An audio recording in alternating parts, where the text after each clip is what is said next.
یوم شہادت حضرت علی علیہ السلام کی مناسبت سے بین الاقوامی شہرت یافتہ عالم دین علامہ کمیل مہدوی نے جعفر طیار کی مرکزی امام بارگاہ میں حضرت علی کی سیرت پر روشنی ڈالتے ہوئے بتایا کہ ان کی سماع حیات سے انسانیت کو لامحدود سبق ملتا ہے۔ انہوں نے مزید کیا کہا، بتا رہے ہیں ڈان نیوز کے نمائندے سید وسیم بتائے گا علامہ کمیل مہدوی کا مزید کیا کہنا ہے؟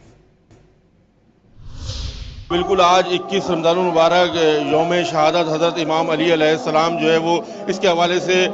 پوری دنیا کے اندر مختلف ممالک کے اندر میں بھی جو ہے وہ مجلس عزا کا انعقاد کیا گیا، اور اس وقت میں موجود ہوں ملیر کی امام بارگاہ جعفر طیار کی جو مرکزی امام بارگاہ ہے وہاں پر، جہاں پر مشہور و معروف عالم دین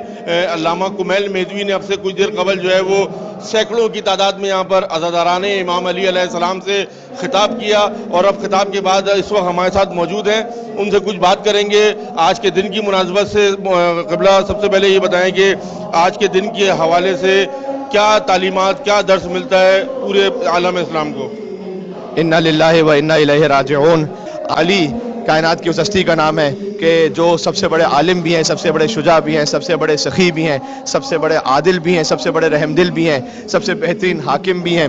تو لہٰذا ہر ایک طبقہ زندگی کے لیے اس میں انسپریشن ہے، علماء کے لیے بھی، حکمرانوں کے لیے بھی، عوام الناس کے لیے بھی، کس طرح سے علی نے قناعت کے ساتھ زندگی گزاری، کس طرح سے امیر المومنین نے محنت و مزدوری کر کے زمینوں کو آباد کیا، کنوؤں کو کھودا۔ تو جو کہیں جہاں جس طرح سے بھی جس شعبہ زندگی سے ہے، سب سے بڑی اس کے لیے میں سمجھتا ہوں کہ انسپریشن اور سب سے بڑا اسوہ حسنہ رسول اللہ کے بعد وہ امیر المومنین علی بن ابی طالب علیہ السلام ہے۔ یہ تھے علامہ کمیل مہدوی صاحب، جو کہ حضرت علی علیہ السلام کی جو زندگی ہے اس سے کیا انسانیت کو سبق ملتے ہیں اس کے حوالے سے گفتگو کر رہے تھے، اور انہوں نے بتایا کہ حضرت علی کی جو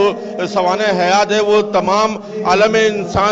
اسلام کے لیے نہیں بلکہ پوری انسانیت کے لیے جو ہے وہ ایک مشعل راہ ہے۔ جی بہت شکریہ وسیم ان تفصیلات کے لیے۔